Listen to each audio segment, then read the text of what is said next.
know where we're going today? We're going to Jollibee.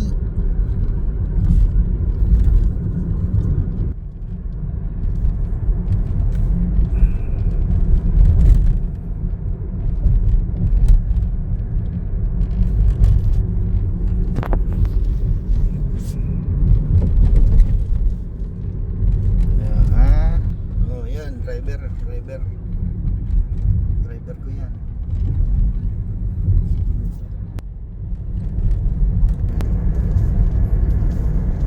I wanna run sleep at night when the sales comes first and the truth comes second. Just stop for a minute and smile. Or stop. Oy, green. Everybody look to the right. Can feel that, yeah. We're playing with love tonight. It's not about the money. Your money. We just wanna make the round thing. So guys, we're going to Jollibee.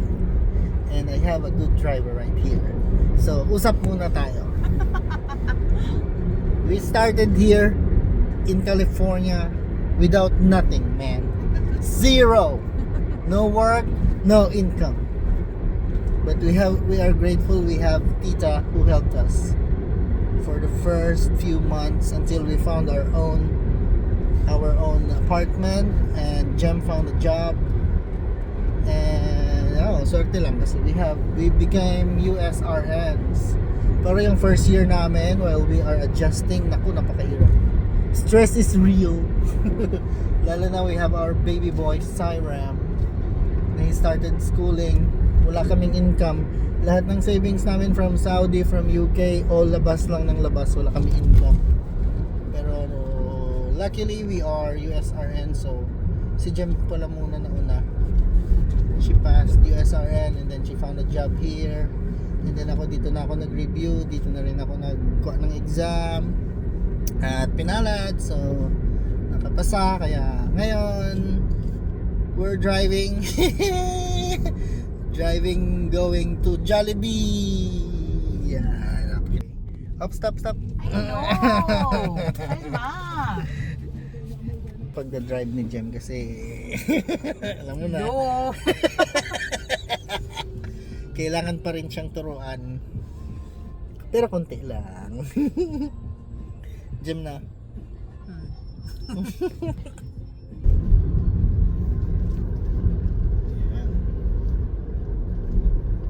Ang drive going to Jollibee is from our apartment around 15 to 20 minutes. So, si Jem na yung nagda-drive niyan. Street ko, no? Dito. Okay. Diba? Tuturuan mo pa rin siya. Kahit Kasi hindi ko paano. alam yung daan. Ano na to dito eh. Madali lang. May mga stop sign dyan. Yan o, stop. Tapos, stop ka. Look ka left and right. Pag wala, go ka. Yan, tapos 35 lang yung speed limit. So dapat 35 lang yung takbo mo.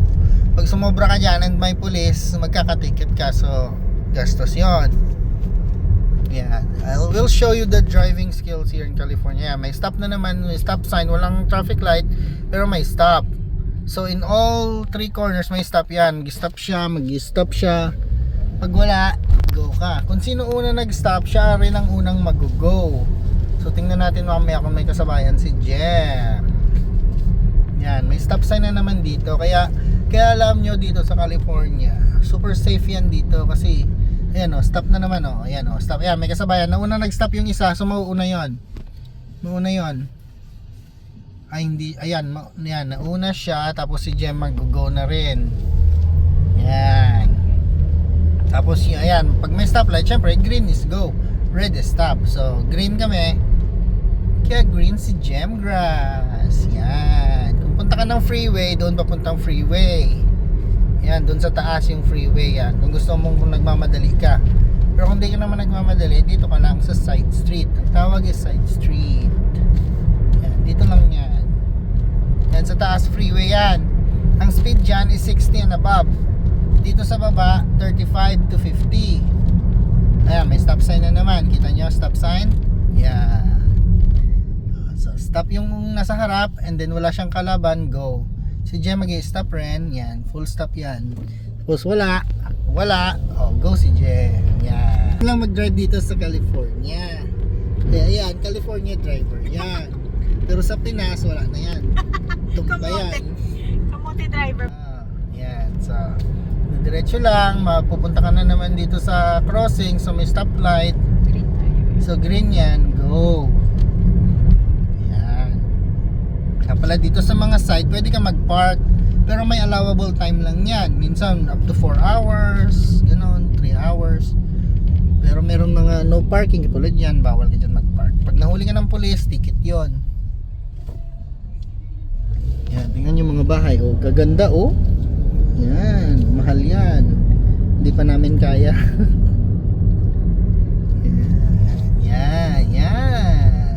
Yan yung nga pala yung transportation dito pag wala ka pang sasakyan, bus. Yan, ganyan lang. Pero yung mga bus dito, every 15 minutes, every 30 minutes sila dumadating. Yan, oh, bus yan, bus. Public bus yan. So may mag-wait ka ng every 15 minutes kung may pupuntahan ka. Makikita mo naman sa sa app when the bus is coming. So you have the time kung kailan siya dadating. May mga schedule yan sila, kaya you can also schedule yourself ahead of time. Yan, ganyan. So, ganun lang ang life dito. Mahirap din kapag bago ka lang. Pero kapag adjusted ka na, okay na. Jam na. Yan, oo daw. Oo, didiretso tayo Wait lang. May bus eh. Okay. Yan, diretso lang. Yan, diretso lang. Ayan, freeway entrance naman, kung gusto mong mabilis doon ka dadaan. Pero hindi naman kami nagmamadali. Diretso lang kami. Ayan, diretso lang si Gemgrass.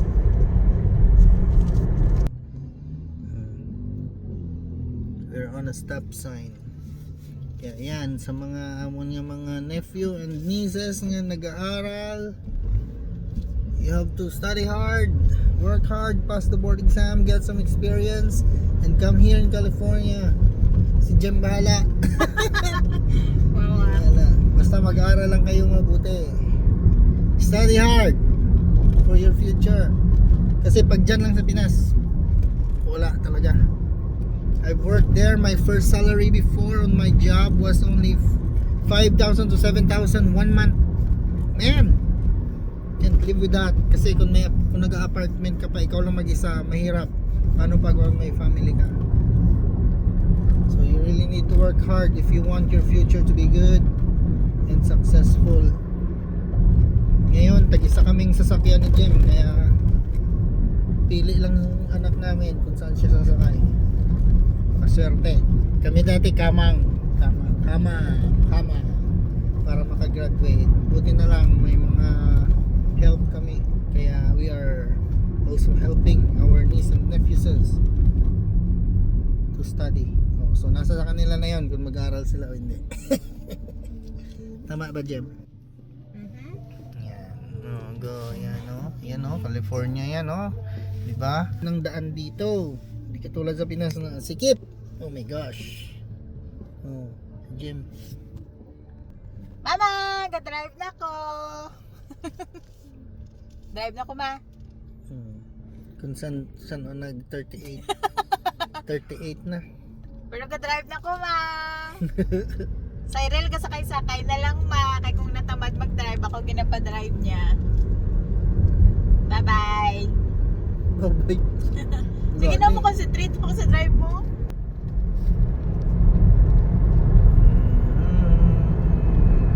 Ito pala yung KFC dito sa amin, yan KFC.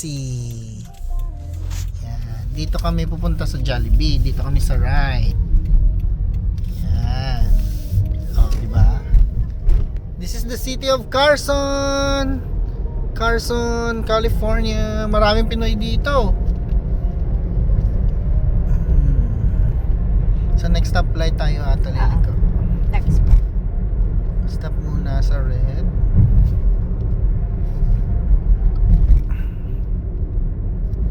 Yan, stop ka dito. Yan, tapos sa next. Yan, go na green. Yan. Tapos, isinyas ka na ng left. Papasok ka. Okay. Yan na. Alam nyo ba kung saan kami pupunta? Nakikita nyo na ba ang bubuyog na pula? Ayan siya. Ayan siya. Ah! Stop, stop. Sige, pwede na. Left turn. Alright. Ang bubuyog na pula. Ang bubuyog na pula.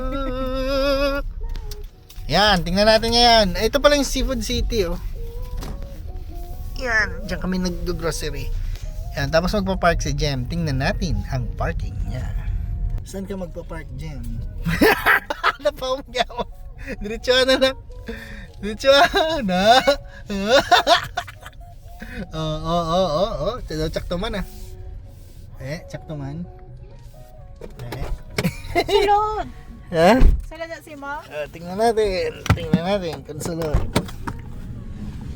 Yeah, hindi lapak siya sa kurit. Dito na lang ko. Wait lang. Sige, go. Sabi mo. Bala mo yun, yung mga straight na sila. Stop. Ding ka. Dali na! Okay na. Park na. Hindi. Amo mangyapon. Lapak mangyapon sa kurit, di na dako-dako. Sana na. Kalain mo yon, nag-park kami. Third time's the charm. Bye. Punta kaming Jollibee. Continuation. Tama. Ayan. Punta kami sa Pulang Buyog. Pero dito talaga yung grocery ng mga Pinoy yan. Filipino owned yan, tsaka lahat yan Pinoy. Parang SM City, yung Seafood City. Ano tanay sa abang kabantingan? Tapos may Red Ribbon dito, may Chowking. Ito yung bake shop na Pinoy. Basta Pinoy. Yan, Pinoy. Yan, lahat Pinoy.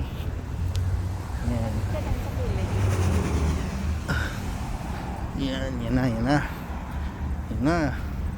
Ang Jabi. Hanggang dito na lang po. At kami ay kakain na. Pasok na rin.